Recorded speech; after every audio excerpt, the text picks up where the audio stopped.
إن الحمد لله نحمده ونستعينه ونستغفره ونعوذ بالله من شرور أنفسنا وسيئات أعمالنا من يهدي الله فلا مضل له ومن يضلل فلا هادي له وأشهد أن لا إله إلا الله وحده لا شريك له وأشهد أن محمدا عبده ورسوله أما بعد فإن أصدق الحديث كتاب الله وخير الهدي هدي محمد صلوات الله وسلام عليه وشر الأمور محدثاتها وكل محدثة بدعة وكل بدعة ضلالة وكل ضلالة في النار. Donc aujourd'hui on continue bi'idhnillahi ta'ala wa bi'awnillah subhanah le livre intitulé Min Kunuz al-Qur'an al-Karim du Cheikh al-Allama Abdul Muhsin al-Abbad hafidhahullah ta'ala, parmi les trésors du Saint-Coran du grand savant Abdel Muhsin al-Abbad, qu'Allah le protège. On était toujours fait Surat al-Nisa, Surat al-Nisa, les femmes. Et le prochain verset, on rentrera dans Surat al-Ma'ida. يقول الله عز وجل يا أيها الناس قد جاءكم برهان من ربكم وأنزلنا إليكم نورا مبينا. Ô gens, Ya ayyuhan nas, Allah Azza wa Jal yukhatib an-nas, c'est-à-dire il s'adresse à tous les gens. Ô gens, certes une preuve évidente vous est venue de la part de votre Seigneur, et nous avons fait descendre vers vous une lumière éclatante. Nuran mubina. Le cheikh, à travers les phrases écrites dans son livre, il va nous démontrer que le Coran est, dans son livre, il y a le terme le Coran, qui désigne bien sûr le livre d'Allah Azza wa Jal, est désigné par le terme Nour. Le terme Nour, et qui bien sûr Nour au niveau de la langue arabe veut dire la lumière, comme tout le monde le sait. Et il va démontrer plusieurs versets, ou il va nous apporter plusieurs versets qui démontrent que al-maqsoud bi al-nour al-Qur'an, donc plusieurs versets du Coran qui citent et qui reprennent ce terme al-nour, la lumière, veulent dire en fait, ou expriment à travers ce terme-là, quoi? Al-Qur'an. Et on va le voir. Lorsqu'Allah Azza wa Jalla yaqul qad ja'akum burhanun min rabbikum, burhanun min rabbikum. Al-burhan, c'est la preuve évidente. La preuve évidente, burhanun min rabbikum. Et cette preuve, c'est bien sûr la preuve, comme le dit le cheikh, de Ar-Rububiyyah, c'est-à-dire de l'unicité d'Allah Azza wa Jalla dans sa souveraineté, et également Al-Uluhiyyah, l'unicité d'Allah Azza wa Jalla dans sa divinité, dans l'adoration, et qu'il est bien sûr, par conséquence, le seul vrai Dieu, la seule vraie divinité qui mérite l'adoration. Ça c'est Al-Burhan, qui est singulier, et bien sûr son pluriel c'est Al-Barahin, c'est-à-dire Al-Adillah, les preuves. Donc dans le Coran regorge de ces preuves, et on l'a vu lorsqu'on a expliqué le plus grand des versets qui se trouve dans le Coran et qui est Ayat al-Kursi. On a vu en fait qu'Allah Azza wa Jalla, à travers simplement ce verset qui est considéré comme le plus grand verset, a apporté toutes les preuves suffisantes pour convaincre celui qui est voyant qu'Allah Azza wa Jalla seul mérite l'adoration et que l'islam est donc la religion de la vérité. Et bien sûr, pourquoi le Coran il est cité comme étant lumière, Nour, tout simplement parce qu'il fait sortir les gens des ténèbres jusqu'à la lumière. كما يقول الشيخ هو القرآن الذي أنزله الله على رسوله صلى الله عليه وسلم المشتمل على هدايتهم إلى الصراط المستقيم وإخراجهم من الظلمات إلى النور ففي الأخذ بالكتاب والسنة هدايتهم وسعادتهم في الدنيا والآخرة. C'est-à-dire la personne qui s'accroche au livre et qui s'accroche bien sûr à la sunna, qui s'accroche au livre et qui s'accroche à la sunna, alors il sera le bien guidé et automatiquement il sera joyeux non seulement dans cette vie d'ici-bas, وفي الآخرة. ويقول وقد سمى الله ما أنزله على رسوله صلى الله عليه وسلم نورا لأنه يضيء لهم الطريق الموصل إلى ما في صلاحهم وفلاحهم. C'est-à-dire que Allah Azza wa Jal a employé ce terme Nour pour désigner le Coran et donc pour désigner ce qui est descendu sur le prophète sallallahu alayhi wa sallam. Pourquoi? Parce qu'il tout simplement il montre la voie. Il montre la voie, il éclaire la voie. Donc c'est comme un éclaireur. Le Coran est comme un éclaireur, il éclaire en fait la voie. Lahum at-tariq. Et ay tariq, c'est-à-dire quelle voie? Cette voie en fait qui va les mener à ce qu'il y a de droit et qui va les mener bien sûr à leur bonheur. Et ensuite le shir il va citer plusieurs versets où Allah Azza wa Jal cite le terme An-Nur et il veut dire par là le Coran. Donc il est important de comprendre que dans beaucoup de versets le terme Nour veut dire le Coran. Le premier verset qui cite le shir c'est fi surat At-Taghabun et c'est le verset 8. فآمنوا بالله ورسوله والنور الذي أنزلنا. Ça donc le terme employé par Allah Azza wa Jal ici c'est An-Nur والمقصود به القرآن فآمنوا بالله ورسوله والنور الذي أنزلنا. Croyez en Allah donc et en son messager ainsi qu'en la lumière que nous avons fait descendre. An-Nur. كذلك يقول الله سبحانه وتعالى وكذلك أوحينا إليك روحا من أمرنا ما كنت تدري ما الكتاب ولا الإيمان ولكن جعلناه نورا نهدي به من نشاء من عبادنا ولكن جعلناه نورا. Donc Allah Azza wa Jal ici a cité encore le livre comme étant une lumière, et bien sûr Al-Kitab ici, Al-Qur'an. Et c'est ainsi que nous t'avons révélé un esprit, le Qur'an, provenant de notre ordre. Tu n'avais aucune connaissance du livre, ni de la foi du livre, Al-Qur'an. Mais nous en avons fait une lumière. Donc Allah Azza wa Jal ja'ala hadha al-kitab nuran nahdi bi man nasha'u min ibadina. Nous en avons fait une lumière par laquelle nous guidons qui nous voulons parmi nos serviteurs. Donc c'est une lumière. وكذلك يقول الله عز وجل. Ça c'est fi surat Ash-Shura et c'est le verset 52. Il dit également Allah Azza wa Jal en citant son livre. يقول سبحانه وتعالى في سورة الأعراف et c'est le verset 157. فالذين آمنوا به وعزروه ونصروه واتبعوا النور الذي أنزل معه أولئك هم المفلحون. واتبعوا النور. Ceux qui croiront, فالذين آمنوا به, ceux qui croient en lui, ou ceux qui croient en lui le soutiendront, lui porteront secours et suivront la lumière descendue avec lui. Donc bien sûr ici le terme qui est employé c'est An-Nur, et c'est bien sûr donc l'attribut de ce livre, le Coran, lumière. والمقصود به. وكذلك يقول الله عز وجل قد جاءكم من الله نور وكتاب مبين يهدي به الله من اتبع رضوانه سبل السلام ويخرجهم من الظلمات إلى النور بإذنه ويهديهم إلى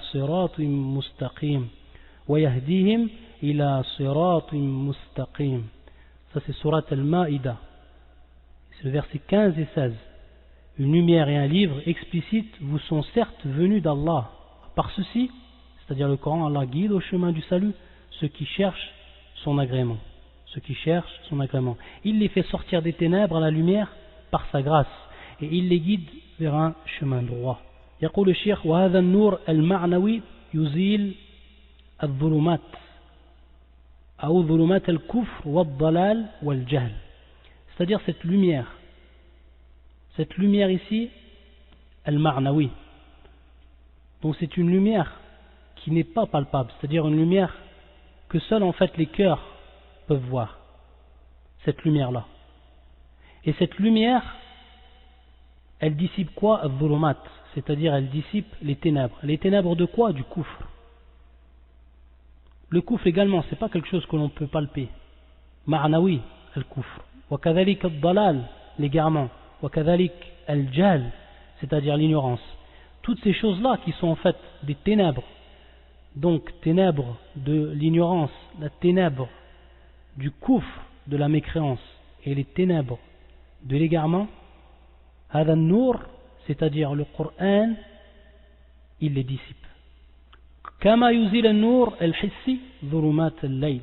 Comme en fait la lumière que l'on connaît, la lumière qui est palpable, la lumière que l'on voit de nos propres yeux, cette lumière-là que tout le monde se sert, que ce soit le croyant, que ce soit le mécréant, dans la nuit lorsqu'il veut voir le chemin qu'il emprunte, il est obligé d'utiliser cette lumière pour pouvoir distinguer où il marche. Cette lumière-là, an-nur al-hissi, qu'est-ce qu'elle dissipe? Elle dissipe les ténèbres de la nuit. Donc on voit ici pourquoi Allah Azza wa Jal nomme le Coran an-nur.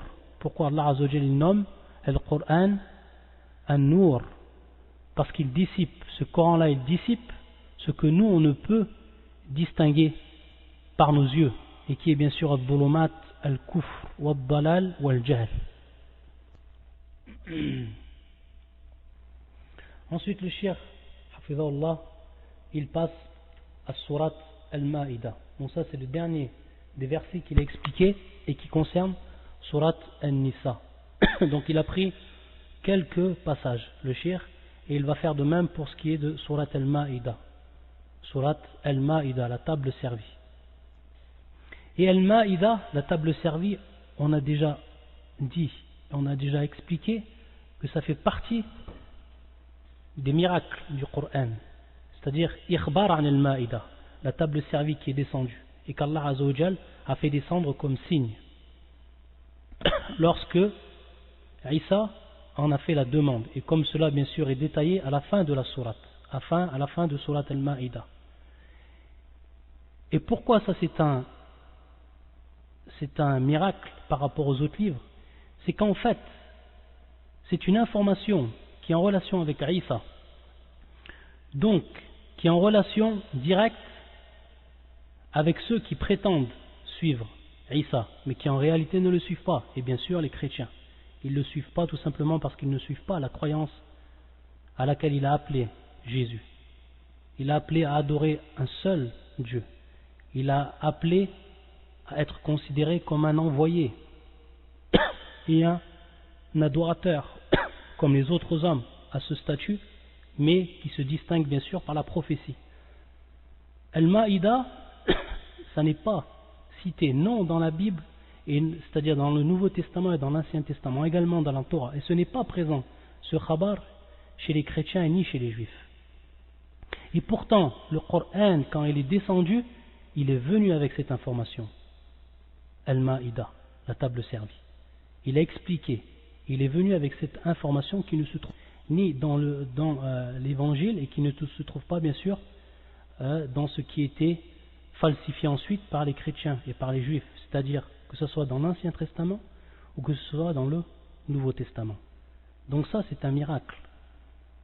Et ça prouve bel et bien que le prophète sallallahu alayhi wa sallam n'a pas pris ces informations comme l'ont dit beaucoup de gens qui ont menti sur notre prophète bidhulm, c'est-à-dire avec injustice, et qui ont dit qu'il tout simplement il se ressourçait ou il prenait ces informations auprès de chrétiens ou de juifs. Donc ça c'est clair et net que si il aurait pris ces informations-là, d'où il serait venu avec celle-là, Al-Ma'ida, la table servie. Comment aurait pu apprendre une chose que eux-mêmes ne savaient pas et que eux-mêmes n'ont pas écrit et qui n'est même pas présent dans leur livre. Wallah al-Musta'an. Surat al-Ma'ida, le verset qu'il va choisir le shir, c'est le verset 35. يقول الله سبحانه وتعالى يا أيها الذين آمنوا اتقوا الله وابتغوا إليه الوسيلة وجاهدوا في سبيله لعلكم تفلحون. Subhanallah. Ça c'est fi Surat al-Ma'ida, c'est le verset 35. Ô les croyants, craignez Allah, cherchez le moyen de vous rapprocher de lui et lutter pour sa cause. Peut-être serez-vous de ceux qui réussissent. Le shir dans ce verset-là, qui est un verset qui est important, et dont les gens de l'innovation ont pris comme preuve pour attester certains de leurs égarements. Et comme ça c'est le cas lorsqu'on va y revenir et lorsqu'on va expliquer en détail, c'est le cas de beaucoup de gens de l'innovation malheureusement, qui en fait expliquent le Coran suivant leur passion et non suivant en fait les règles qui sont connues des gens de science et qui sont connues bien sûr des salafs. Et le terme ici qui va être expliqué par le shir, c'est le terme al-wasila.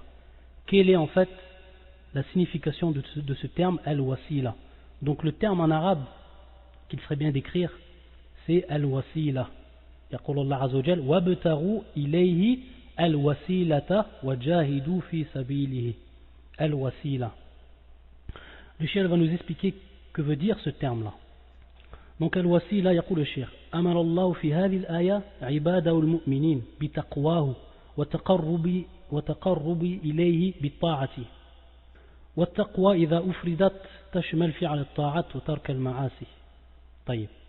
Le shir dans un premier temps nous dit qu'Allah Azza wa Jal dans ce Coran ou dans ce verset-là, comme beaucoup de versets, il oblige, il ordonne ses créatures à le craindre. Ittaqullah, ittaqullah. Et qu'est-ce que veut dire bien sûr at-taqwa? C'est à titre en fait de rappel que le shir le cite ici, parce qu'il l'a déjà expliqué. Il l'a déjà expliqué dans ses cours. Tout simplement, taqwa, lorsqu'elle est citée seule, c'est-à-dire lorsque ce terme est cité seul dans le Coran, qu'est-ce qu'il veut dire? Il veut dire tout simplement fi'l at-ta'at wa tark al-ma'asi, c'est-à-dire accomplir les bonnes œuvres et quoi? Et délaisser les péchés. Accomplir les bonnes œuvres et délaisser les péchés. Fi'l at-ta'at wa tark al-ma'asi. Hada huwa ma'na at-taqwa. Et lorsqu'elle est citée bien sûr seule, et on avait déjà expliqué que le terme taqwa vient avec d'autres termes, et bien entendu le terme al-bir, comme on l'avait expliqué. Et lorsque le terme bir vient accompagner le terme taqwa dans le Coran, comme c'est le cas du verset suivant, وَتَعَاوَنُوا عَلَى الْبِرِّ وَالتَّقْوَى وَتَعَاوَنُوا عَلَى الْبِرِّ وَالتَّقْوَى, c'est-à-dire entraidez-vous. Donc al-bir ici tout simplement, ça veut dire, qu'est-ce que ça veut dire? Ça veut dire fi'l at-ta'at, c'est-à-dire l'accomplissement des bonnes œuvres. Et ici le terme at-taqwa, il prend comme signification le délaissement, et bien sûr le délaissement des al-ma'asi, qui sont les péchés. Donc lorsque le terme bir et taqwa sont réunis, al-bir veut dire fi'l at-ta'at, accomplir les bonnes actions, et le terme taqwa veut dire ici tark al-ma'asi, délaisser les péchés. Par contre, si le terme taqwa est utilisé seul, sans qu'il soit accompagné du terme al-bir, alors elle veut dire à lui seul les deux termes compris, c'est-à-dire ou les deux significations comprises, fi'l at-ta'at wa tark al-ma'asi. Donc c'est très simple à comprendre maintenant le terme taqwa lorsqu'il est utilisé dans le Coran. Et bien sûr ici c'est le verbe qui est utilisé, ittaqullah ala sirati al-amr. Donc c'est un ordre d'Allah subhanahu wa ta'ala, et qui est bien sûr qui donne un ordre à tout et qui ordonne tous les croyants. Ya ayyuhalladhina amanu ittaqullah wabtaghu ilayhi al-wasila. Le shir maintenant il va expliquer donc le terme al-wasila, qui est un terme important à comprendre quant au verset. Fayaqul. Et il va bien sûr rappeler une parole de son shir à lui, et qui est shir Muhammad al-Amin al-Shanqiti, et qui est bien sûr l'auteur du fameux tafsir, l'explication du Coran, et qui s'appelle Adwa'ul Bayan fi tafsir al-Quran bil Quran. Et bien sûr on avait expliqué déjà que ce tafsir fait partie des grands tafsirs de l'islam, et qui traite en fait de l'explication du Coran par le Coran. Et on avait vu que c'était la première bien sûr martaba, c'est-à-dire la première étape dans l'explication du Coran, c'est-à-dire comprendre les versets du Coran avec d'autres versets du Coran. C'est-à-dire que le Coran il explique ses propres versets, les versets expliquent les autres versets, etc. Donc on comprend le Coran par le Coran. Et lorsqu'on va en fait et on ouvre le tafsir de ce grand savant de l'islam, rahimahullah, qu'Allah lui fasse miséricorde, on s'aperçoit en fait que le shir, à chaque fois qu'il a traité des versets, bien sûr il n'a pas traité tous les versets, parce que ce ne sont pas tous les versets que l'on peut comprendre par le Coran lui-même, et c'est pour ça que l'on passe également, et qui est bien sûr ici la deuxième étape, comprendre le Coran par la sunna, C'est-à-dire qu'on est obligé de comprendre le Coran avec la Sunna. Et on ne peut comprendre le Coran par lui-même. Ça, c'est strictement impossible. Pourquoi? Parce qu'Allah Azza wa Jal, il a fait descendre ce Coran sur son messager. Et ce messager, qui est Muhammad ibn Abdullah, salawatullah wa salamun alayhi, c'est lui qui l'a transmis aux gens, et qui a non seulement transmis la parole même d'Allah Azza wa Jal, mais qui a également transmis sa signification. Il a transmis la parole même d'Allah, et qui est la parole d'Allah, kalamullah, comme cela est connu chez les gens de la Sunna du consensus. Alladhina yuthbituna al-kalam lillah, ce qui atteste que la parole est d'Allah et que cette parole-là qui se trouve dans le Coran est la parole d'Allah et qui est bien sûr un attribut d'Allah subhanahu wa ta'ala. Donc il a non seulement transmis la parole d'Allah, il a également transmis la signification de ces paroles, de par bien sûr ses paroles à lui, le prophète sallallahu alayhi wa sallam, et également de par ses gestes. Salawatullah wa salamun alayhi. Et le cheikh bien sûr Abdel Muhsin, il a été un des élèves de cheikh Mohammed al-Amin. Donc c'est pour ça qu'il dit dans son livre قال شيخنا يقول اعلم أن جمهور العلماء على أن المراد بالوسيلة هنا هو القربة إلى الله تعالى بامتثال أوامره واجتناب نواهيه على وفق ما جاء به محمد صلى الله عليه وسلم بإخلاص في ذلك لله تعالى. Il nous dit tout simplement, le cheikh, que tous les savants ou la plupart des savants, Jumhur, lorsqu'on dit bien sûr al-Jumhur, c'est la plupart des savants et la majorité des savants disent que la signification du terme al-wasila, ça veut dire al-qurba. Ça veut dire al-qurba. Donc c'est un synonyme. Le terme ici, al-wasila, employé par Allah subhanahu wa ta'ala, veut dire, comme nous l'expliquent les savants, al-qurba. Et qui est donc al-qurba, qui est le rapprochement. Bima'na annaka tataqarrab ila Allah. Yani tu te rapproches d'Allah Azza wa Jal. Et comment tu te rapproches d'Allah Azza wa Jal? Comment on se rapproche de notre Seigneur? Bimtithal awamiri wa ijtinab nawahi. Donc, bien sûr, en faisant et en accomplissant ce qu'il nous a ordonné et en délaissant ce qu'il nous a interdit. Et bien sûr, ça revient également à la signification du terme at-taqwa. Et il dit le shir ala wifqi ma jaa bihi Muhammad sallallahu alayhi wa sallam bi ikhlasin fi dhalika lillahi ta'ala. Et bien sûr, le shir en disant ala wifq ma jaa bihi Muhammad sallallahu alayhi wa sallam, le terme wifq, tout simplement, on va vite comprendre au niveau de la langue arabe al-muwafaqa, et qui est al-mutaba'a, c'est-à-dire que non seulement on fait cela, on se rapproche d'Allah Azza wa Jal par ces actes-là, mais que ces actes soient en conformité de la sunna du prophète sallallahu alayhi wa sallam, et qui est al-muwafaqa, al-mutaba'a, le suivi. Suivre le prophète sallallahu alayhi wa sallam dans ce qu'il faisait, dans les actes d'adoration. Donc ne pas faire un acte d'adoration qui n'a pas été fait par le prophète sallallahu alayhi wa sallam. من أحدث في أمرنا ما ليس منه فهو رد وكذلك بإخلاص في ذلك لله تعالى. Et bien sûr, ça c'est bien sûr la deuxième condition. Et donc ici, rappel des deux conditions d'acceptation des actes. Et les savants tout le temps nous rappellent cela, parce que c'est une base au niveau de l'islam. La personne qui veut réellement que ses actes soient acceptés, alors qu'il se conforme à ces deux conditions et qu'il mettre en pratique ces deux conditions et qu'ils remplissent ces deux conditions. Donc al-mutaba'a et la deuxième qui est bien sûr al-ikhlas, et donc avoir une pure intention envers Allah Azza wa Jal lorsqu'on fait ces actes d'adoration. Il y en a bien sûr, à chaque fois que l'on fait un acte ou qu'on accomplit un ordre d'Allah et qu'on délaisse un interdit d'Allah Azza wa Jal, on a fait un acte d'adoration. Et ensuite il nous dit un peu plus loin le shir wa aslul wasila at-tariq التي تقرب إلى الشيء وتوصل إليه وهي العمل الصالح بإجماع العلماء إلا الله لأنه لا وسيلة إلا الله تعالى إلا باتباع رسوله صلى الله عليه وسلم وعلى هذا فالآية المبينة للمراد من الوسيلة كثيرة جدا. Donc le cheikh nous dit لأنه لا وسيلة إلى الله تعالى إلا باتباع رسوله illa bittiba'i rasuli sallallahu alayhi wa sallam. C'est-à-dire qu'il ne peut avoir, ou avant cela, il a dit bien sûr asl wasila at-tariq allati tuqarrib ila shay. Ça c'est au niveau de la définition littérale du terme al-wasila. Donc c'est à son origine. Qu'est-ce que le terme al-wasila au niveau de son origine? C'est tout simplement la voie qui rapproche d'une chose. La voie qui rapproche d'une chose. Ça c'est au niveau de la langue arabe. donc c'est de façon générale. Et le shir il dit ici وَيَا الْعَمَلُ الصَّالِحِ بِإِجْمَعِ الْعُلَمَاء, c'est-à-dire la bonne œuvre. C'est-à-dire la bonne œuvre. بِإِجْمَعِ الْعُلَمَاء, sans aucune بِإِجْمَعِ, c'est-à-dire avec consensus, sans qu'il y ait en fait de divergence dans cela. Donc c'est l'amal salih pour ce qui concerne bien sûr la religion. Et il dit لأنه لا وسيلة إلى الله تعالى إلا باتباع رسوله صلى الله عليه وسلم, c'est-à-dire qu'on ne peut, donc al-wasila qui est le qurba, on ne peut se rapprocher d'Allah Azza wa Jal, et on ne peut donc emprunter la voie qui va nous diriger vers Allah Azza wa Jal qu'en suivant le prophète. Il n'est pas possible de suivre une voie qui va nous amener à Allah Azza wa Jal et qui est différente de celle du prophète. Ça c'est strictement impossible. Et ce n'est pas acceptable au niveau de la raison de suivre une voie qui serait donc une autre voie que celle du prophète sallallahu alayhi wa sallam. Donc ici le terme al-wasila prend toute son importance lorsque le shir nous l'explique.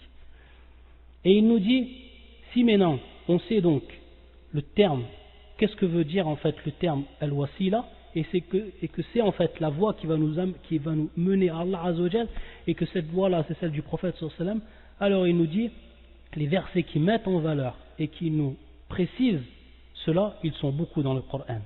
Parmi les exemples qu'il va nous donner bien sûr, يقول الله عز وجل وما أتاكم الرسول فخذوه وما نهاكم عنه فانتهوا. Ça c'est Naam. Ce verset bien sûr qui est le suivant prenez ce que le messager vous donne et ce qu'il vous interdit absentez-vous-en, tout simplement. Donc ici on voit encore ittiba' ar-rasoul, on voit en fait le suivi du prophète sallallahu alayhi wa sallam dans ce qui est les ordres et dans ce qui est des quoi? Des interdits. Et comme il nous avait dit le shir, wa qurbatu ila Allah ta'ala bi imtithali awamirihi wa ijtinabi nawahi. Donc ici on voit en fait cette phrase qui prend toute en fait toute sa valeur à travers ce verset du Coran.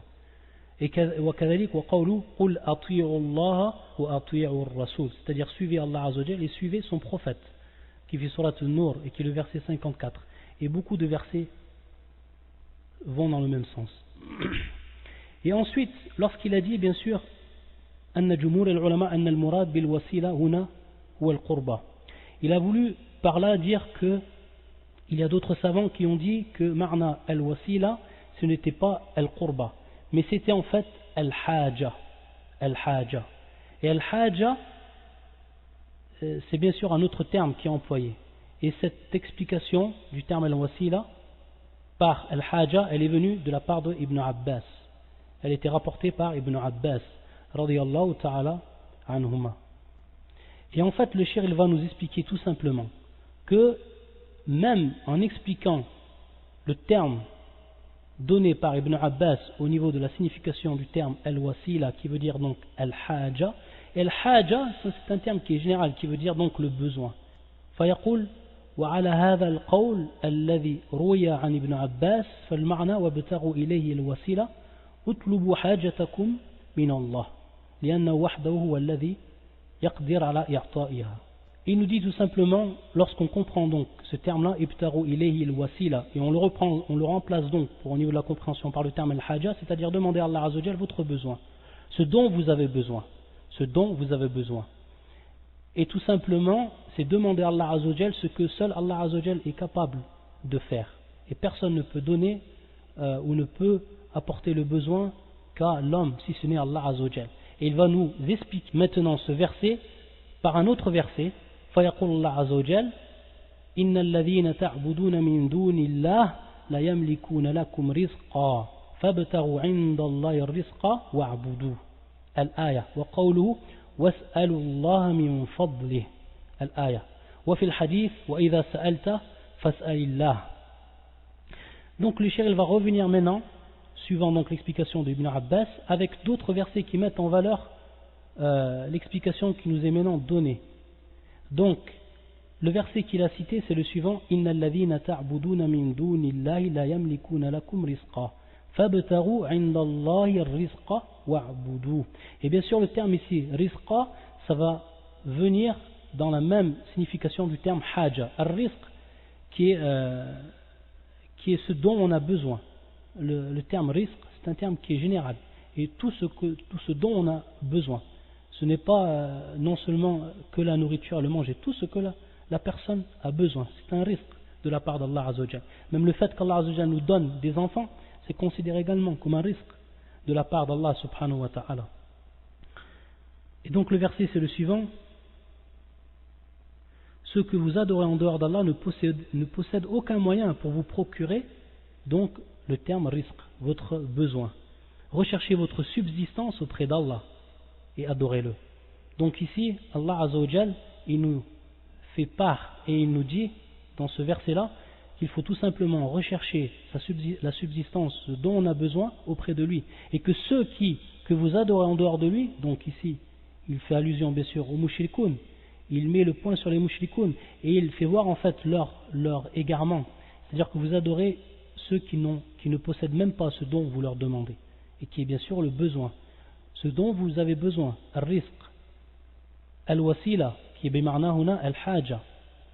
Et donc le verset est clair pour nous dire donc demandez à Allah Azza wa Jal, demandez, fabtaru indallahi ar-rizq, demandez, cherchez auprès d'Allah, comme dans l'autre verset ou le verset que l'on cite, wabtaru ilayhi al-wasila al-haja.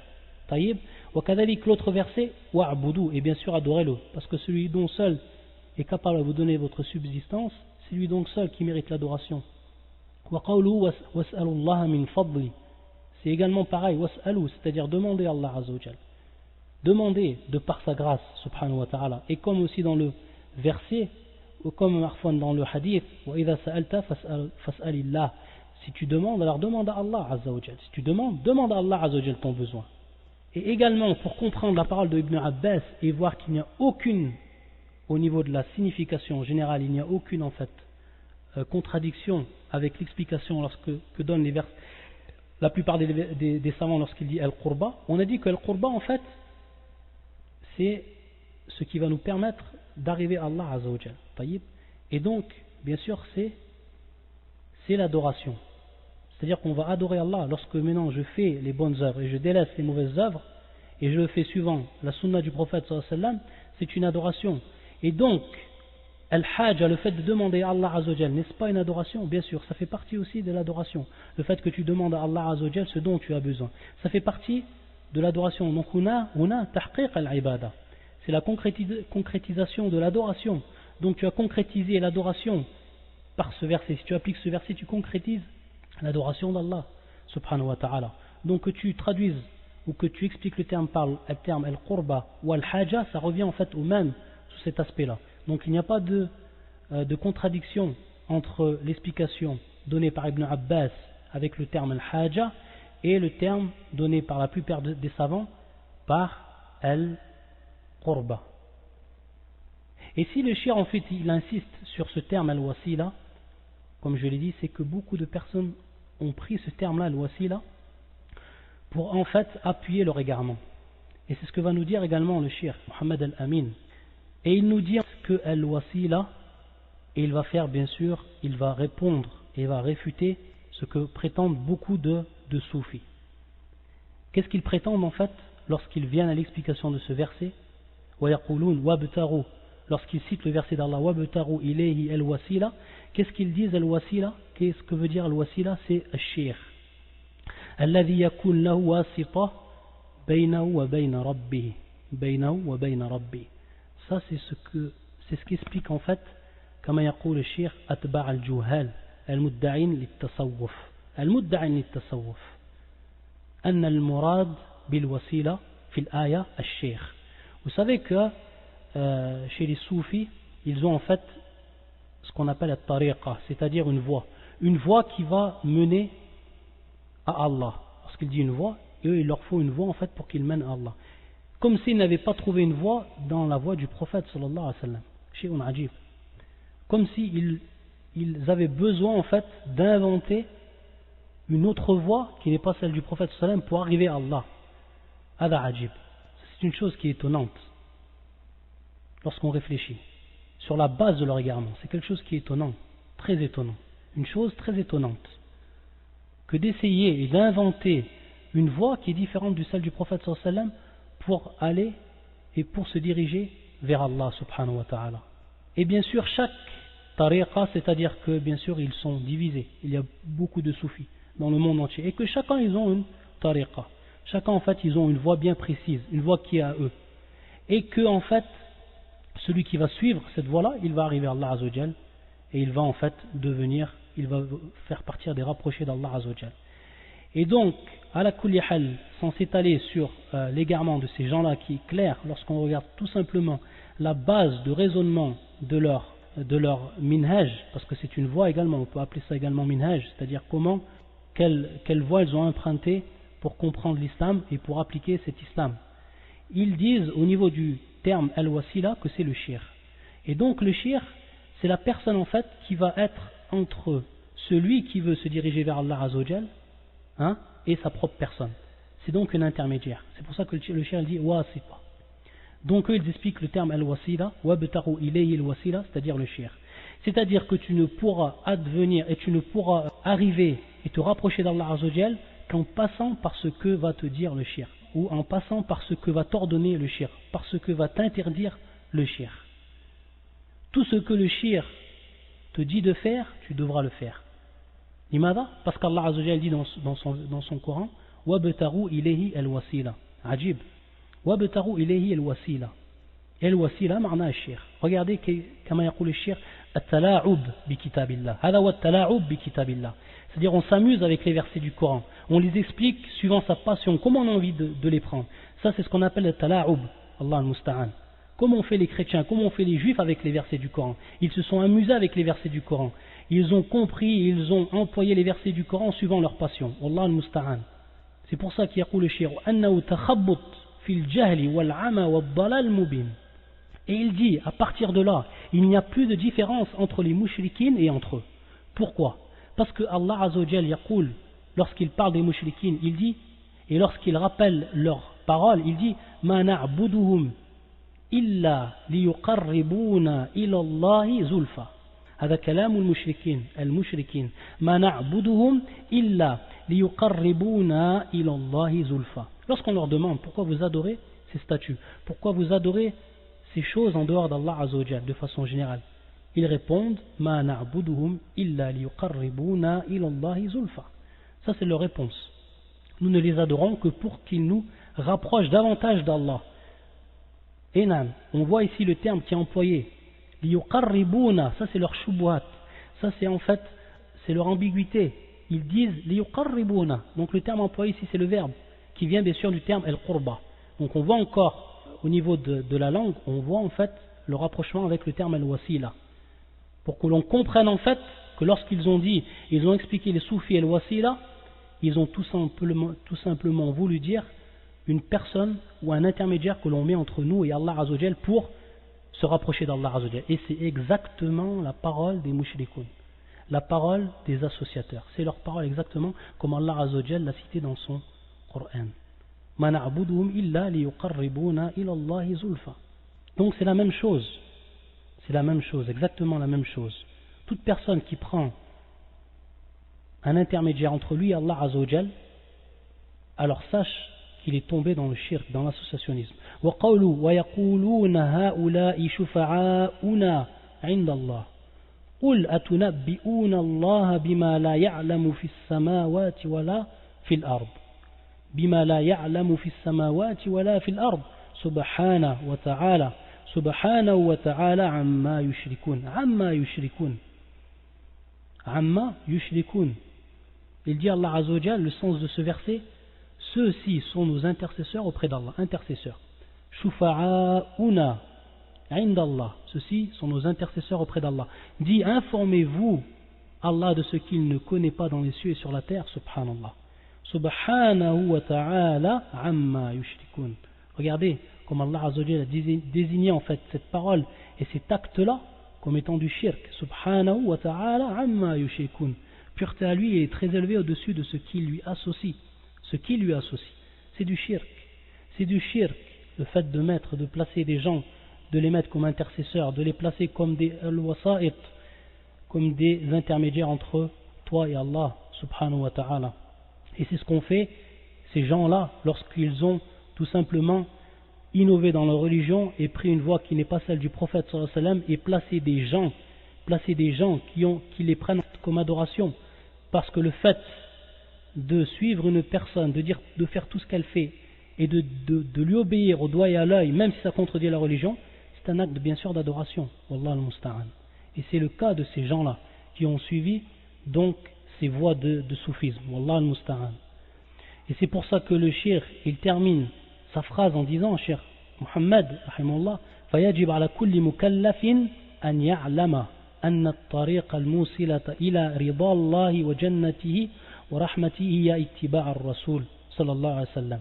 Et il nous dit que فيجب على كل مكلف أن يعلم أن الطريق الموصلة, c'est-à-dire il incombe à chaque personne qui est responsable de ses actes, al-mukallaf, qui est responsable de ses actes, qu'il sache en fait que la seule voie qui va nous amener à la satisfaction d'Allah subhanahu wa ta'ala et son paradis et sa miséricorde, c'est le suivi du prophète, yattiba ar-rasul sallallahu alayhi wa sallam, et non en fait les voies que ces gens-là, les gens d'innovation, ont innové. C'est suivre le prophète sallallahu alayhi wa sallam. وَمَنْ حَادَّ عَنْ ذَلِكَ فَقَدْ ضَلَّ سَوَاءَ السَّبِيلِ. Et ensuite il cite ce verset, لَيْسَ بِأَمَانِيِّكُمْ وَلَا أَمَانِيِّ أَهْلِ الْكِتَابِ. Ceci ne dépend ni de vos désirs, ni des désirs du gens du livre. C'est-à-dire que cette religion-là, c'est pas suivant bien sûr notre passion, et pas suivant ce que nous on désire, comme nous on la veut notre religion. Notre religion c'est comme elle est descendue sur le prophète sallallahu alayhi wa sallam. Et ici bien sûr une parenthèse que l'on fait, c'est que l'on trouve malheureusement beaucoup de gens qui parlent sur la religion avec la plus grande des ignorances, et qui en fait utilisent le Coran, éliminer les versets du Coran, ou la compréhension saine que l'on doit avoir du Coran. C'est pour ça que on en entend des paroles. On entend par exemple, à titre d'exemple de nos jours, on dit en fait dans le Coran il n'y a pas l'obligation du voile. C'est à titre d'exemple. On nous dit tout simplement le Coran en fait nous invite à pratiquer la démocratie, à titre d'exemple, etc. Des gens en fait qui ne veulent pas de la religion aslan. Ils ne veulent pas de la religion de l'islam telle qu'elle est descendue sur le prophète sallallahu alayhi wa sallam, mais pour ceux, bien sûr, lorsqu'ils se disent musulmans, ils sont obligés de revenir au verset du Coran. Donc, le problème, lorsque tu vas revenir au verset du Coran, comment tu vas faire lorsque le verset contredit totalement ta pensée? Alors tu vas t'amuser avec le Coran, comme l'ont fait les soufis, et comme le font les gens qui apparaissent de nos jours, et que l'on appelle comme al-mufakkirin fi l'islam, c'est-à-dire les grands penseurs d'islam, et qui pensent rien sauf avec leur passion, wallah al-musta'an. Donc en fait, le Coran, comme ici c'est un exemple, lorsqu'on a vu l'explication du terme al-wasila, il se comprend suivant la compréhension des salafs, suivant la compréhension des pieux prédécesseurs. Et c'est pour ça que cela est important. Quelle est la différence maintenant entre nous et les gens de l'innovation? Comme elle est différente entre les gens de l'égarement et nous? Tout simplement, c'est avec cette compréhension. Sinon, les gens, ils expliquent le Coran comme ils le veulent. Comme ils le veulent, ils expliquent le Coran. Jusqu'à des choses qui sortent complètement en fait de l'aql, qui sortent complètement en fait de la raison. Comme la parole des chiites, lorsqu'ils viennent à l'explication de ce verset, Inna Allah ya'murukum an tadhbahu baqara. Inna Allah ya'murukum an tadhbahu baqara. Lorsque Moussa bien sûr est venu à Banu Israël et leur a demandé d'égorger al-baqara, vous savez ce qu'ils disent? Les chiites, vous savez ce qu'ils disent sur l'explication du terme al-baqara? Inna Allah ya'murukum an tadhbahu baqara. Ils disent al-baqara yani al-mu'minin Aïcha. Voilà ce qu'ils disent. Regardez comme ils s'amusent avec les versets du Coran. Haoula al-khubatha. Subhanallah. Ils viennent avec le terme al-baqara, qui est bien sûr la vache, et qui est connu l'histoire de Bani Israël avec Moussa, pour ce qui est de la vache. Et ils viennent tout simplement expliquer le terme al-baqara, et ils disent que c'est Aïcha al-mu'minin. Regardez at-tala'ub bil ayat al-Qur'an. C'est-à-dire que tout simplement, si on ouvre cette porte-là, comprendre les versets suivant notre passion, comprendre nos versets suivant notre époque, comme ils disent, comprendre les versets suivant notre époque. C'est-à-dire que les versets, on doit les comprendre suivant, bien sûr, l'endroit où on se vit. Même si on vit dans le Fibilad al-Kufr, si on vit en fait dans un pays mécréant, qu'on s'est imbibé de cette pensée-là, de la pensée en fait des gens avec lesquels on vit autour de nous, alors on dit tout simplement, on doit comprendre en fait le Coran suivant notre société, suivant et on vient bien sûr à l'explication de versets qui n'ont strictement rien à voir avec l'explication authentique des versets du Coran, c'est-à-dire l'explication que nous ont donnée les salaf. Donc tout simplement, si on ouvre cette porte-là, on ouvre une porte qui n'en finit pas. C'est-à-dire qu'on va tout simplement utiliser et on va comprendre et on va interpréter les versets du Coran comme on le veut. Comme on veut.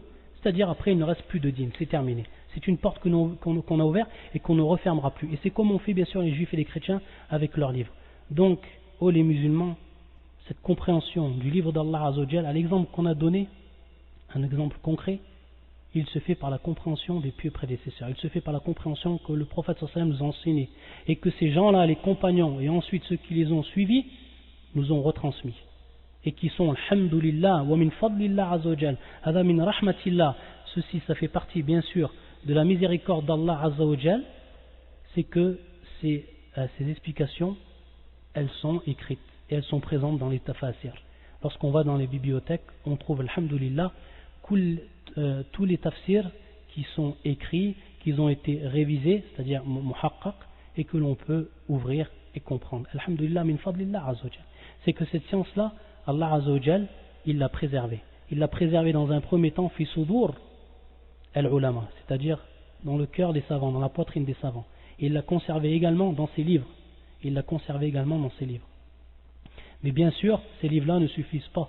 C'est-à-dire qu'il faut également que les savants soient là pour nous expliquer ce qu'il y a à l'intérieur de ces livres. Donc la place du savant est une place qui est primordiale, bien sûr, et ne peut remplacer la place du livre en lui-même. Et c'est pour ça que Allah Azzawajal, à la fin des temps, lorsqu'il va bien sûr lorsqu'il va enlever en fait la science, il va l'enlever biqabd al-ulama, kama jaa fi hadith Abdullah ibn Amr. Naam, kama jaa fi hadith Abdullah ibn Amr. Inna Allah la yaqbidu al-ilma intiza'an min sudur al-ulama, lakin yaqbidu al-ilm biqabd al-ulama, hatta idha lam yubqi 'aliman ittakhadha an-nas ru'usan juhala fasu'ilu fa'aftu bighayri 'ilm fadallu wa adallu, kama jaa fi hadith Abdullah ibn Amr. C'est-à-dire qu'Allah Azzawajal ne va pas enlever la science directement de la poitrine des savants, mais il va l'enlever biqabd al-ulama, c'est-à-dire en saisissant les savants, en faisant mourir les savants, jusqu'à qu'il ne reste plus de savants. Et lorsqu'il ne restera plus de savants, bien sûr, les gens vont demander, c'est-à-dire que les gens vont prendre comme guide des ignorants. Ils vont leur demander, et eux ils vont leur répondre par ignorance. Et ensuite les gens, bien sûr, automatiquement sont dans l'égarement. Wallah al-musta'an. On va s'arrêter là, Inch'Allah. Subhanakallah wa bihamdika, ashhadu an la